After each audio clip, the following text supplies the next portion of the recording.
Assalamualaikum warahmatullahi wabarakatuh. Perkenalkan, nama saya Sobri Sabana.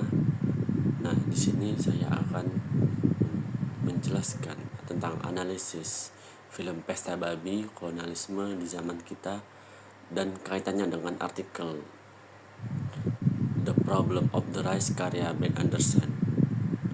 Dua karya ini terpisah oleh waktu hingga 80 tahun lamanya.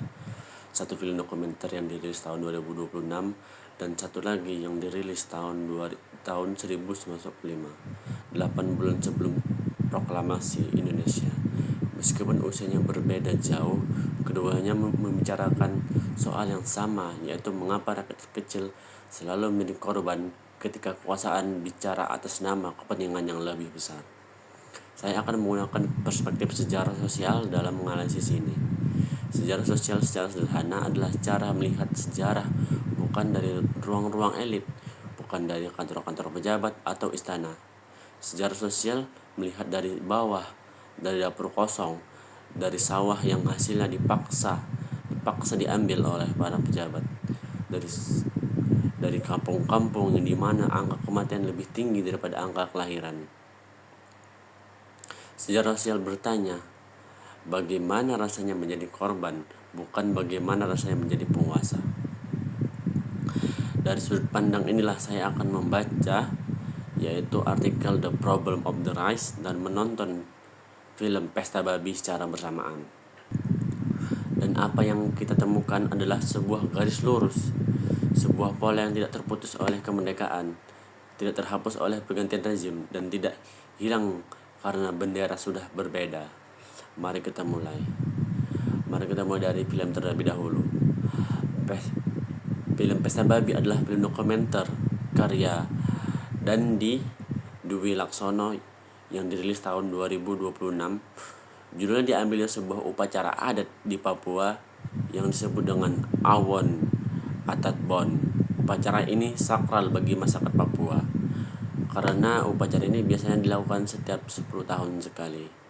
Mengapa judul ini dipilih? Karena film ini bercerita tentang apa yang terjadi jika proyek strategis nasional masuk ke tanah-tanah adat di Papua. Lahan yang selama ribuan tahun dijaga oleh mereka, tetapi tiba-tiba diambil dan tanpa tawar-menawar kepada masyarakat lokal.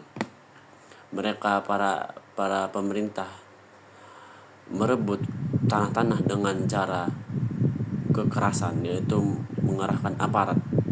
Dengan kemudian mereka hanya membuat izin melalui para pejabat-pejabat yang ada di Jakarta tanpa mengajak penduduk lokal. Lalu apa dampaknya? Hilangnya tanah, sumber pangan hilang. Orang yang dulu bisa makan dari hutan dan sekarang mereka harus membeli beras yang sangat mahal.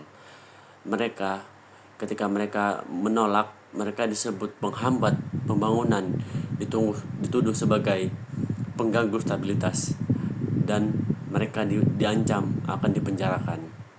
Tentu saja film ini sangat kontroversi. Nonton bareng di berbagai kampus dibubarkan. Film ini dituduh provokatif, tidak berimbang, bahkan dituding mengancam keutuhan negara. Namun pembubaran itu justru menjadi bumerang. Publik semakin penasaran, apa sih yang ada dalam film ini sampai pemerintah melarang nobar. Lalu Ariel Heryanto, seorang cendekiawan, mencatat sesuatu yang penting. Ia mengatakan bahwa kepercayaan publik pada narasi resmi pemerintah sudah sangat rendah. Di tengah kelangkaan narasi pemerintah yang dapat dipercaya, kadang muncul narasi tandingan, yaitu Pesta Babi. Kata dia, hanya salah satu contoh mutakhir dari fenomena itu. Tetapi saya ingin melangkah lebih jauh. Film ini memaksa kita bertanya, apa bedanya proyek strategis hari ini dengan kebijakan kolonial dulu? Bukankah sama-sama mengambil sumber daya dari rakyat kecil atas nama kepentingan yang lebih besar? Bukankah sama-sama mengabaikan suara lokal yang paling berdampak? Bukankah sama-sama menggunakan aparat untuk membungkam perlawanan? Untuk menjawab pertanyaan-pertanyaan tadi, kita harus membaca The Problem of the Rice. Jadi The Problem of the Rice ini berlatar pada tahun 1945 pada 8 Januari di sebuah ruangan di Jakarta. Para nasionalis Indonesia yang kelak menjadi kabinet pertama Republik ini duduk bersama. Namanya Suyo Kaigi, Dewan Penasihat Pemerintah. Soekarno sebagai ketua, Hatta atau Sartono, Ki Hajar Dewantara. Mereka dipanggil oleh pemerintah militer Jepang untuk menjawab satu pertanyaan. Bunyi pertanyaannya itu adalah apa cara yang tepat untuk memastikan bahwa penduduk memenuhi kewajiban mereka menjual padi mereka kepada pemerintah dengan seadil mungkin? Coba perhatikan kata-katanya, memenuhi kewajiban, seadil mungkin. Pertanyaan ini sama sekali tidak menyoalkan apakah sistem setoran itu wajib, adil atau tidak. Juga tidak menanyakan apakah sistem ini perlu dihapus. Pertanyaan ini hanya bertanya bagaimana cara menjalankan dengan baik, lebih lancar, sedikit gesekan, efisiensi, bukan keadilan. Para penasihat itu membentuk komite investigasi. Mereka turun ke desa-desa seluruh Jawa dan apa yang mereka temukan sungguh mengerikan. Saya akan menjelaskan beberapa temuan laporan komite tersebut.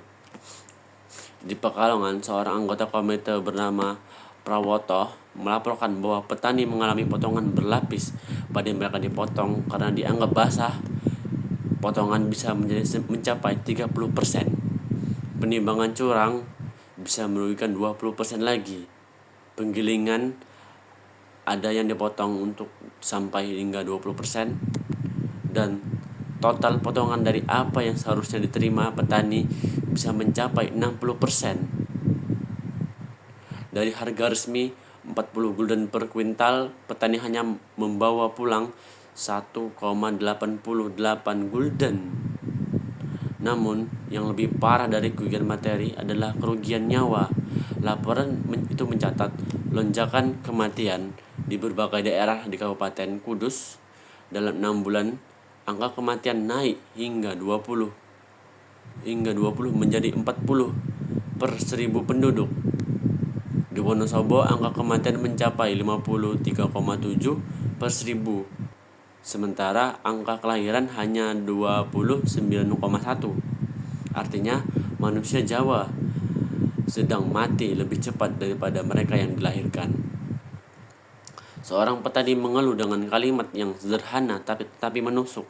Kalimat dicatat dalam dokumen, kami yang menanam padi, tetapi kami yang tidak bisa makan. Ini adalah ironi terbesar dari rapat ini. Para nasionalis itu tidak tahu semua ini. Mereka punya data, mereka mendengar langsung dari petani-petani. Tapi diskusi tidak pernah beranjak ke pertanyaan apakah sistem ini seharusnya diteruskan. Yang mereka perdebatkan adalah metode pengumpulan. Apakah koperasi petani harus dibentuk dari bawah atau dari atas? Berapa persen setoran yang harus setiap golongan luas sawah? Ben Anderson dalam pengantar terjemahnya membuat kesimpulan yang tajam. Saya mengutip secara bebas, mereka menyayangkan dampak sosial dari kebijakan Jepang dan mereka menyarankan kebijakan tentang mereka memperbaiki cara menjalankan kebijakan, bukan mempertanyakan apakah kebijakan itu benar sendiri. Dengan kata yang lebih sederhana, mereka membantu menjalankan mesin kolonial dengan yang lebih halus, bukan memperdayakan apakah mesin itu harus berjalan. Anderson juga memperingatkan hal ini. Ia mengatakan bahwa setelah kemerdekaan, program padi sentral di awal tahun 1950-an justru menghidupkan kembali kebijakan setoran paksa ala Jepang, lagi-lagi atas nama perang melawan imperialis, lagi-lagi untuk keuntungan tentara dan kelas pejabat, dan lagi-lagi petani yang harus membayar. Para nasionalis yang berkuasa, kata Anderson, mengulangi pola kolonial. Sekarang mari kita bahas The Problem of the Rice dan Pesta Babi dalam satu kesatuan. Ada 3 hal yang ingin saya sampaikan. Yang pertama itu pola yang tidak pernah putus.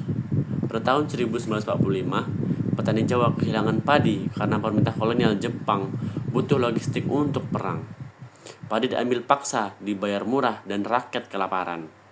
Di tahun 2026, masyarakat adat Papua kehilangan tanah karena negara butuh lahan untuk proyek strategis. Tanah diambil paksa, warga dikriminalisasi, dan mereka kehilangan sumber pangan mereka sendiri. Alasannya berbeda, bentuknya berbeda, tapi polanya sama. Negara mengambil sumber daya rakyat kecil dengan paksa, lalu membungkam perlawanan dengan tuduhan penghambatan pembangunan, tidak nasionalis, atau mengancam keutuhan negara. Yang kedua adalah ironi intelektual yang selalu berulang. Anderson mengkritik para intelektual. Mereka tahu petani menderita, mereka tahu angka kematian melonjak, tapi mereka diam karena takut pada Jepang. Mereka tidak berani mempertanyakan sistem rencana fundamental. Hari ini kritik serupa kita tujukan kepada diri kita sendiri. Banyak di antara kita akademisi, jurnalis, aktivis, mahasiswa yang tahu bahwa proyek-proyek besar sering merugikan warga lokal, tetapi kita diam atau hanya bersuara di ruangan yang aman, atau hanya bersuara bahkan tidak bersuara sama sekali karena takut. Film Pesta Babi mencoba memecah keheningan itu. Para pembuat mengambil risiko besar.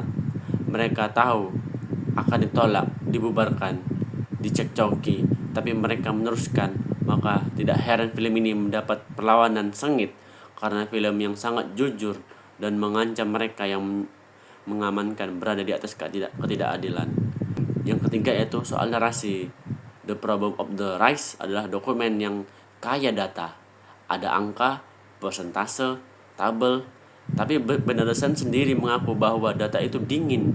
Ia mengatakan bahwa untuk mendapatkan pandangan yang lebih dekat dan lebih menyayat hati, kita perlu membaca cerpen-cerpen Idrus yang dimuat bersamaan dengan terjemah dokumen ini.